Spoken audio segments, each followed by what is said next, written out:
오늘 말씀의 제목은 우상숭배를 경고하다라는 제목으로 하나님 말씀을 선포하겠습니다. 호세아 강의 7번째 시간, 우상숭배를 경고하다. 네, 계속해서 호세아 말씀 보고 있는데요. 오늘 본문에 호세아는 특별히 계속해서 이스라엘 백성들을 향하여 하나님의 말씀으로 경고하고 선포하였지만, 오늘은 특별히 누구에게 하나님의 말씀을 선포하고 경고하고 있느냐? 바로 백성들 사이에 있는 제사장과 또 지도자들을 향하여서 하나님의 말씀을 선포하고 있습니다. 백성들이 마땅히 하나님의 말씀을 들어야 하지만, 오늘 제사장들과 지도자들 혹은 왕들이 하나님 앞에 예언의 말씀, 경고의 말씀을 들어야 하는 것은 바로 백성들의 지도자의 책무는 그만큼 무겁고, 지도자들의 죄악은 일반 백성들의 죄악보다 훨씬 더 무겁기 때문입니다. 하나님께서 성경에 곳곳에 계시해주고 있는 말씀 가운데 지도자들의 죄악은 더 무겁게 다루시고 책임이 크다는 말씀은 일관되게 하고 계신 말씀이죠. 그것은 교회의 지도자인, 현대시대로 봤을 때 교회의 지도자인 목사와 장로들 포함이 되는 것입니다. 그래서 목사와 장로들의 죄악은 하나님 앞에서 볼 때에 더 큰 책임과 죄악의 무게를 다루신다라고 말씀하고 있습니다. 그래서 제가 늘 기도하지만, 한국 사회가 이렇게까지 타락하게 된 것은 근본적으로는 누구의 죄악 때문이냐? 바로 한국 교회의 죄악 때문이고, 한국 교회가 바른 교리를 스스로 버림으로 말미암아 하나님을 아는 지식으로 말미암아 이탈하였기 때문에 한국 교회가 그 모든 이 죄악의 근원이다 라고 이야기하지만, 그러면 한국 교회가 왜 잘못됐느냐 라고 따진다면 바로 한국교회의 지도자들 때문이죠. 한국교회 지도자들이 하나님을 아는 지식의 바른 교리들을 스스로 거부하였기 때문에 한국교회가 이렇게 된 것이다 라고 저는 생각을 합니다. 그러면 한국교회 지도자들 중에서도 누가 더 잘못했냐 라고 했을 때 바로 장로교 지도자들이 잘못했기 때문에 한국교회가 이렇게까지 되었다. 감리교, 성결교, 순복음, 여타 다른 교단들은 자기들이 가지고 있는 신학의 자부심이 있습니다. 감리교 같은 경우 특히 웨슬레에 대한 자부심이 대단합니다. 그러니까 우리가 볼 때는 좀 잘못된 교리를 가지고 있음에도 불구하고 그들이 가지고 있는 웨슬레에 대한 자부심이 엄청나서 감리교회들은 홈페이지마다 웨슬레의 신학이란 무엇이냐, 웨슬레의 발자취를 따라서, 감리교 신학대학도 웨슬레라고 하는 인물을 굉장히 강조합니다. 왜? 웨슬레의 정신이 바로 감리교의 정신이니까. 그러니까 그들의 입장에서는 웨슬레를 따라가는 게 맞는 거예요. 그들의 입장에서는. 그럼 우리 장로교는요? 장로교는 가장 성경적이라고 자부하는 이 신학을 소유하고 있음에도 불구하고 칼빈주의를 따라가지 아니하고, 칼빈이 말한 것을 우리가 살피지 아니하고, 칼빈만 있는 게 아니죠. 그죠? 종교개혁자들이 말한 것들을 우리가 귀담아 듣지 아니하고 그저 부흥주의, 성장주의 이런 것에 따라가다 보니까 장로교가 스스로 그 교리를 버려버렸다. 저는 그렇게 보는 것입니다. 그래서 이 시국에 가장 회개하고 마음을 찢어가면서 하나님께 용서를 구해야 될 지도자들은 바로 장로교 지도자들이다. 저는 그렇게 보고 있습니다. 오늘 이스라엘 백성들 이 컨텍스트 안에서는 누가 바로 그런 자들이냐? 바로 제사장들이었습니다. 그리고 왕들이었습니다. 백성들의 지도자들이었습니다. 특별히 제사장들이 어떤 역할을 하는 사람들입니까? 하나님 앞에 예배를 드려주는 사람들이란 말이에요. 하나님 앞에 제사 드리는 것을 인도하는 사람들이란 말이에요. 그러니까 가장 중요한 사람들 중에 한 지도자인데, 그 제사장들이 타락함으로 말미암아 백성들이 타락하게 된 것이고, 그 제사장들이 하나님께서 원하시는 제사가 무엇인지를 생각하지 못함으로 말미암아 백성들도 그렇게 됐다라고 하는 것을 오늘 성경이 말하고 있는 것입니다. 그래서 오늘 본문에 지도자들을 향한 하나님의 책망이 시작되고 있는 것이죠. 그래서 5장 1절에 보니까 뭐라고 나와 있습니까? 제사장들아 이를 들으라. 호세아 선지자의 말씀을 통하여 하나님의 말씀이 누구에게 전해지고 있는 것입니까? 제사장들아 들으라. 그리고 이스라엘 족속들아 깨달으라. 그리고 왕족들아 귀를 기울이라. 제사장들과 왕들은 원래 당연히 하나님 밑에 있는 모두와 동일한 사람들임에도 불구하고, 하나님께 사용되어지는 사람임에도 불구하고 이들은 어떠한 교만함이 있었냐면, 자기들은 일반 백성들과 달라. 자기들은 말씀 위에 있어. 우리는 제사장이니까. 하나님 앞에 제사 드리는 것을 인도하는 사람이니까 하나님 말씀 위에 있다라고 착각을 한 것입니다. 그러니까 하나님께서 말씀하시는 것에 대한 의중과 의도를 깨우치는데 힘을 쏟지 아니하고 자기들 멋대로 한 것이죠. 왕들은 어떻습니까? 얼마나 권력이 셌겠어요. 왕의 말 한마디면 온 나라가 뒤집어집니다. 그러니 그러한 교만함을 갖게 된 것입니다. 내가 하나님의 말씀보다 위에 있다라고 착각을 하는 거예요. 예, 1장 1절 다시 보겠습니다. 귀를 기울이라. 너희에게 심판이 있나니 너희가 미스바에 대하여 올무가 되며 다볼 위에 친 그물이 됨이라. 미스바라고 하는 것, 다볼이라고 하는 것은 어떤 지역을 얘기하냐면, 미스바라고 하는 것은 그 어떤 망대를 이야기하는 거죠. 파수대, 그러니까 적군이 오나 안 오나를 높은 곳에 올라가서 만원건 같은 거를 들고서 적군이 쳐들어오나 안 쳐들어오나를 늘 살피는 곳이죠. 그리고 다볼이라고 하는 것은 이스라엘 평지 위에 있던 어떤 높은 산을 이야기합니다. 그래서 이러한 상징적인 공간들은 뭐 역사적인 걸 지금 다 말씀드리기에는 좀 그렇지만 하나님의 어떤 은혜의 언약이 있었던 곳이에요. 하나님의 은혜가 있었던 곳이에요. 이해가 되겠죠? 하나님의 은혜가 충만하게 있었던 어떤 상징적인 공간이에요. 그러니까 이스라엘 백성들에게 미스바와 다볼이라고 하면, 아, 우리 백성들이 하나님과 언약을 맺었던 곳, 아, 여기 하나님께서 우리 군대를 모아주심으로 말미암아 우리로 하여금 승리하게 하셨던 곳, 이런 은혜의 장소로 상징적으로 이해되는 곳인데, 현실은 어떠냐? 바로 그곳에서 예배를 드려야 되고 그곳에서 하나님 앞에 영광을 올려드려야 함에도 불구하고 지도자들로 말미암아 그곳에서 죄의 올무를 치고 있다는 거예요. 지도자들로 말미암아 하나님께 영광을 올려드려야 하는 곳을 도리어 어떻게 사용하고 있다? 죄를 생산해내는 곳으로 사용되고 있다는 거예요. 하나님 앞에 제사를 드려야 되는데 제사를 자기 멋대로 드림으로 말미암아 하나님 앞에 도리어 죄를 짓는 거죠. 우리가 말씀 이후에 성찬을 통해서 하나님의 은혜를 받잖아요. 근데 그 성찬에 참여할 때 하나님의 말씀대로 참여해야 되는데 하나님의 말씀대로가 아니고 우리가 보기에 멋진 방식으로 성찬에 참여하게 되면 성경이 뭐라고 얘기하냐면 하나님 앞에 도리어 죄를 짓는 것이다 라고 그래요. 하나님의 이름을 오히려 욕되게 하는 것이다 라고. 그 행위는 너무도 거룩한 것인데 하나님의 명령하신 것임에도 불구하고 말씀의 바른 이해가 없으면 그것은 하나님 앞에 죄 짓는 거다. 오늘 예배 드리는 것도 마찬가지예요. 하나님 앞에 바르게 예배를 드려야 되는데 그냥 아유 일요일이니까 뭐 가야지 어떡하겠어. 아유 엄마 아빠가 가는데 나도 가야지 뭐. 아유 어쩔 수 없이 드려야지. 이러한 인간적인 방식으로 하나님 앞에 드려지면은 그 예배가 도리어 하나님 앞에 죄가 될 수 있다는 거예요. 그러니까 도리어 예배를 드리지 않는 것보다도 못하는 행위가 될 수 있다라고 하는 것을 경고하는 것이 바로 오늘 1절에 나와 있는 것입니다. 이스라엘 백성들이 하나님 앞에 제사를 드리는데 희생제사를 드리기 위해는 소와 양과 동물들을 가져와서 그들을 쪼개서 피와 살을 다 쪼개고 태워서 하나님 앞에 드려야 되는데 너무도 습관적으로 하고 있는 거예요.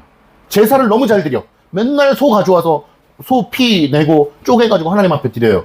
그런데 정작 그 제사를 통해서 우리가 봐야 할 것은 무엇이냐면 하나님께서 나에게 뭐라고 말씀하시느냐예요. 우리가 소를 하나님 앞에 드리는 행위가 중요한 것이 아니고 하나님께서 오늘 말씀을 통하여 우리에게 무엇을 깨닫기를 원하시는가라고 하는 것입니다. 여러분들도 오늘 이렇게 하나님 앞에 예배 드리는 거 너무 중요한 것이지만 예배를 드리는 행위보다 더 중요한 것은 무엇입니까? 오늘 말씀을 통해서 하나님이 우리에게 뭐라고 말씀하시는가? 우리는 무엇을 깨달아야 되는가? 하나님의 의중은 어떤 게 되시는가? 하나님이 원하시는 건 무엇인가? 하나님의 말씀의 뜻은 무엇인가를 깨닫는 것이 더 중요하다는 것입니다. 그런데 하나님의 말씀의 뜻을 깨닫는 것은 집어 던져버리고 찬양만 하고 기도만 하고 성찬만 참여하고 그냥 멍하게 앉아서 말씀만 듣고 이런 행위로는 하나님께서 영광을 받으시지 않는다는 거예요. 그래서 하나님께서 제사보다 순양보다 양을 드리는 것보다 순종이 낫고 하나님의 말씀을 듣는 것이 중요하다라고 말씀하고 있는 겁니다. 귀하고 복된 우리 성도 여러분, 오늘 예배를 통하여 하나님의 말씀을 들으시길 바랍니다. 베르붐 데이, 말씀하시는 하나님. 그러니까 패역자가 살육죄에 깊이 빠졌으며, 패역자는요 이스라엘 백성들을 얘기하는 거예요. 하나님의 말씀에 배신한 사람들. 그러면 그들이 살육죄에 깊이 빠졌다고 얘기합니다. 이것은 무슨 뜻이냐면요, 이스라엘 백성들이 하나님 앞에 제사를 드리기 위해서는 늘 소와 양을 가져다가 제사를 드렸단 말이에요. 그들 소와 양을 죽여서 피를 내고. 그런데 그것이 하나님 앞에 희생 제물이 되는 것이기 때문에 사실은 대단히 거룩한 거예요, 그 행위가. 그런데 오늘 호세아 선지자가 하나님의 말씀을 받아서 뭐라고 얘기하냐면 살육죄에 깊이 빠졌다는 거예요. 습관적으로 양을 죽이는 거예요. 습관적으로 소를 죽이는 거예요. 원래는 그 행위는 하나님 앞에 거룩한 행위야. 그런데 그냥 양만 죽이는 거예요. 소만 죽이는 거예요. 그것을 뭐라고 표현하고 있냐면 살육죄를 짓고 있다고 얘기하는 거예요. 살육죄는 뭐예요? 죽이는 죄, 살인죄를 얘기하는 거예요. 근데 사람은 아니기 때문에 살육죄라고 하는 거죠. 사람을 죽이면 살인죄겠죠. 살육죄에 깊이 빠졌으며 내가 그들을 다 벌하노라. 하나님께서 심판하실 것이다 라고 말하고 있습니다. 에브라임은 내가 알고, 에브라임은 이스라엘의 지파 중에 한 지파죠.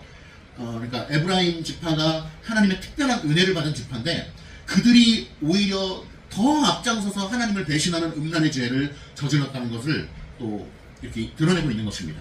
에브라임은 내가 알고 이스라엘은 내게 숨기지 못하나니. 그러니까 너희들의 모든 죄를 하나님께서 다 아신다라고 말씀하는 거예요. 우리는 늘 하나님이 모르신다라고 생각해요. 숨으면 모를 수 있지. 왜? 인간의 본성이에요. 하나님 눈에 보이지 않으시기 때문에 아담과 하와가 죄를 지었을 때도 어디에 숨었어요? 나무 뒤에 숨어가지고 마치 나무 뒤에 숨으면 하나님을 보지 못할 것처럼 여긴단 말이에요. 그것이 타락한 인간의 본성인 거죠. 내가 알고 이스라엘은 내게 숨기지 못하느니라. 에브라임아 이제 내가 음행하였고 이스라엘이 더러워졌느니라. 4절 그들의 행위가 그들로 자기 하나님에게 돌아가지 못하게 하나니 이는 음란한 마음이 그 속에 있어 여호와를 알지 못하는 까닭이라. 보세요. 여호와를 알지 못하기 때문에 돌아가지 못한다고 얘기하는데 여기서 알지 못한다고 하는 것은 어떤 하나님에 대한 정보, 지식이 없어서가 아니에요. 이스라엘 백성들은 그 누구보다도 하나님이 어떤 분이신지를 역사를 통해서 알아왔고 깨달아왔습니다. 그럼에도 불구하고 그들이 하나님에게 돌아가지 못하는 이유는 무엇인가? 그들의 완고하고 교만한 마음이 그들을 둘러싸고 있기 때문에 그래요. 그래서 마음이 교만하고 마음이 완고한 자들은 하나님의 말씀으로 절대 돌아갈 수가 없어요. 아무리 하나님을 아는 지식이 충만하다 할지라도 하나님은 어떤 분이셔? 삼위일체 하나님이시고 하나님은 영원하시고 불변하시고 하나님은 우리를 향한 구원을 베풀어 주시고 이 모든 정보를 다 안다 할지라도 그 마음이 교만한 자는 하나님 앞에 나아갈 수가 없어요. 그래서 오늘 칼빈은 뭐라고까지 표현하냐면 믿음은 곧 하나님을 아는 지식이잖아요. 하나님을 아는 참된 지식도 교만함과 완고함 앞에서는 무용지물이라고 얘기해요. 너무 무서운 말씀이죠. 하나님은 능력에 한이 없으신 분이잖아요. 그럼에도 불구하고 교만함과 완고함 앞에서는 힘을 못 쓴다는 거예요. 하나님을 아는 지식이. 이게 얼마나 무서운 표현이에요. 그러니까 우리의 교만함과 완고함은 정말 답이 없다. 그런데 오늘 이스라엘 백성들, 특별히 왕들, 제사장들, 에브라임 족속은 특별히 하나님의 은혜를 받은 자들이요 리더격인 족속임에도 불구하고 더욱더 앞장서서 하나님 앞에 죄를 졌다라고 하는 것입니다. 그래서 그 완고함과 교만함으로 말미암아 하나님에게 돌아갈 수가 없는 거예요. 그들은 음란한 마음으로 가득 차 있는 거예요. 음란한 마음은 다시 한번 말씀드리지만 도덕적인 음란함을 넘어서는 것이죠. 무엇입니까? 하나님을 배신하는 거예요. 어떻게 배신? 나 오늘부터 하나님 안 믿어. 나 다른 신 믿을 거야. 이 배신이 아니에요. 어떤 배신이냐면 하나님을 섬기되 하나님께 예배를 드리되 내 방식대로 예배를 드리는 거예요. 아닌데요. 내가 이렇게 하면 하나님이 더 멋져질 것 같은데 이렇게 하는 게 하나님을 섬기는 거예요. 라고 얘기하는 거예요. 이것은 칼빈 주석에서 끊임없이 우리에게 얘기하고 있어요. 내 방식대로의 예배. 그것이 바로 제사장들이 추구했던 것이죠. 이스라엘 백성들이 그것에 기가 막히게도 순종을 잘하는 거예요. 제사장들의 그릇된 생각에. 음란한 마음 때문에 여호와를 알지 못한다라고 이야기합니다. 5절 보니까 이스라엘의 교만이 그 얼굴에 드러났나니 그 죄악으로 말미암아 이스라엘과 에브라임이 넘어지고 유다도 그들과 함께 넘어집니다. 유다라고 하는 것은 남유다를 얘기하는 건데 남유다에도 거의 다 이제 아주 하나님의 말씀을 배신하고 그런 사람들로 가득 찼죠. 그래서 하나님께서는 뭐 유다에도 그렇고 이스라엘에도 그렇고 남겨진 자들을 허락해 주셨겠지만 대부분이 하나님을 배신하였기 때문에 그 음란함으로 말미암아 하나님의 말씀을 고의적으로 거부하는 사람들은 멸망을 자초하는 것이다 라는 것을 이야기하고 있습니다. 6절 그들이 양떼와 소떼를 끌고 여호와를 찾으러 갈지라도. 그런데 예배는 끝발날리게 드리는 거예요. 제사는 너무 잘 들리는 거예요. 양떼와 소떼들을 끌고 가서 주님, 저희가 양떼와 소떼를 잡아왔습니다. 이들의 피를 내어 저희들의 죄를 용서하여 주시옵소서 이러면서 희생 제물을 열심히도 드렸다는 것입니다. 그러나 그들이 하나님을 만나지 못할 것은 뭐 때문이라고 얘기합니까? 하나님께서 그들에게서 떠나십니다. 왜 그러냐? 그들의 교만함과 완고함 때문이죠. 반복되는 죄 때문이죠. 절대로 하나님의 은혜를 맛봤음에도 불구하고 하나님의 은혜를 고의적으로 거부하고 있는 사람들 때문인 것입니다. 7절 그들이 여호와께 정조를 지키지 아니하고 사생아를 낳았습니다. 그죠? 남녀가 결혼했는데 내 남편을 사랑하고 내 여인을 사랑해야 되는데 딴 데 가서 다른 남자를 사랑하는 거예요. 딴 데 가서 다른 여자를 사랑하는 거예요. 바람나는 거죠. 음란한 것이죠. 그것뿐만 아니라 또 사생아를 낳았다고 얘기합니다. 이것이 호세아서에서 말하는 아주 중요한 키워드거든요. 칼빈주석에 보면 뭐냐면 바로 사생아를 낳았다라고 하는 거예요. 이것이 대단히 중요한 이스라엘 백성들의 죄악의 열매인데 제가 한번 볼게요. 몇 절이죠 이게? 7절이죠. 주보 7페이지에 보시면요. 주보 7페이지 결론에 보시면 두 번째 문단이 있어요. 더욱 심각한 것은 이게 되게 중요한 것입니다. 그래서 하나님께서는 호세아 선지자에게 어떤 환상과 상징적인 의미를 통해서 고멜과 결혼하고 자녀들을 낳으란 말이라고 했단 말이에요. 근데 그 자녀들도 결국 창녀의 자식으로서 정죄를 받는 그런 모습들이 우리에게 보여지는데 이스라엘 백성들의 현 상태를 보여주시고자 그러한 것들을 허락해 주신 것이고 이 사생아라고 하는 표현 자 한번 볼게요. 더욱 심각한 것은 그들의 불신앙이 다음 세대까지 이어졌다는 점이다.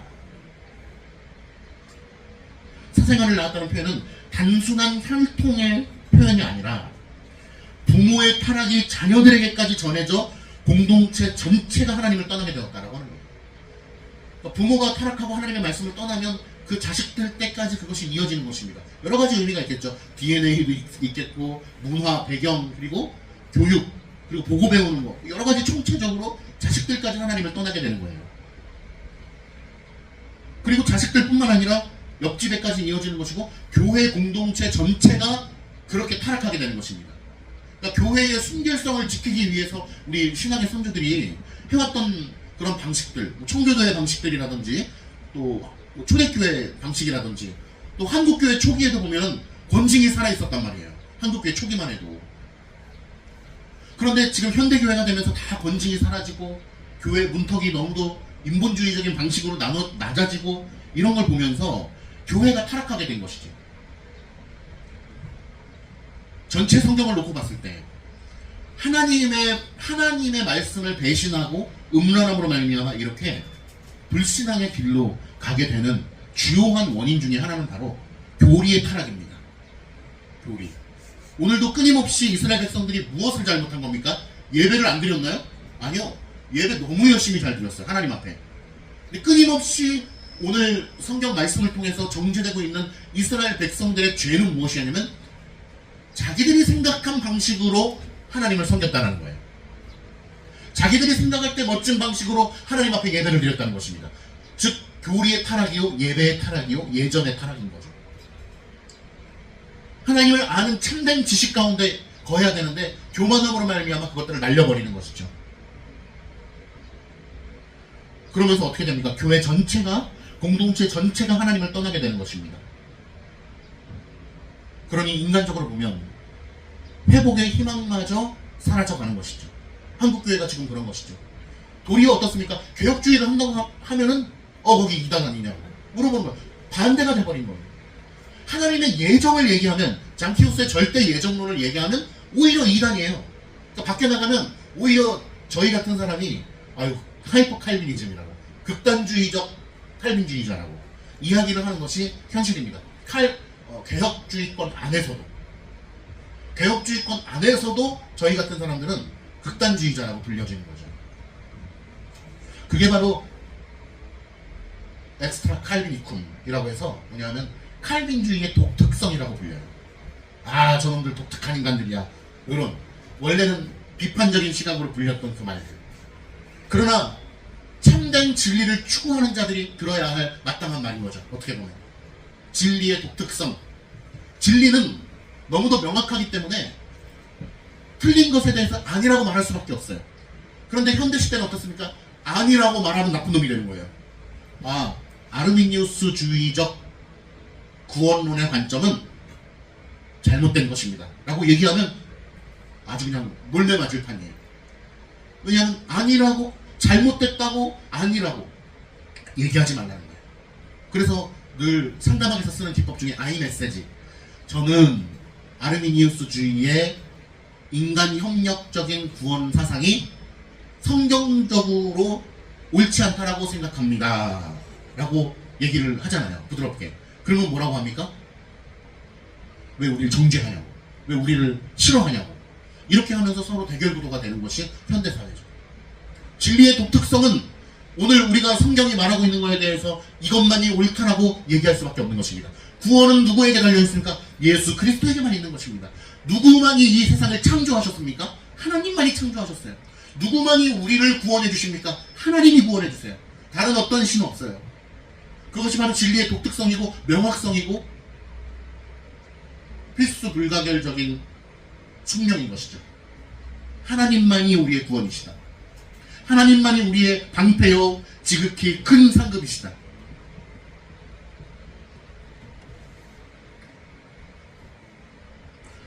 시편 51편 17절, 하나님께서 구하시는 데서는 상한 심령이라.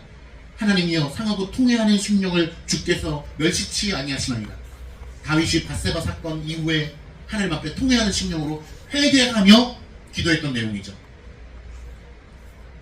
나단 선지자의 말씀의 권면을 듣고 깨달은 거죠. 그런데 마음이 완고한 사람들은 어떻습니까? 선지자들이, 제사장들이, 목사님들이 말씀으로 권면하여도 듣지 아니하는 완고함을 가지고 있어요.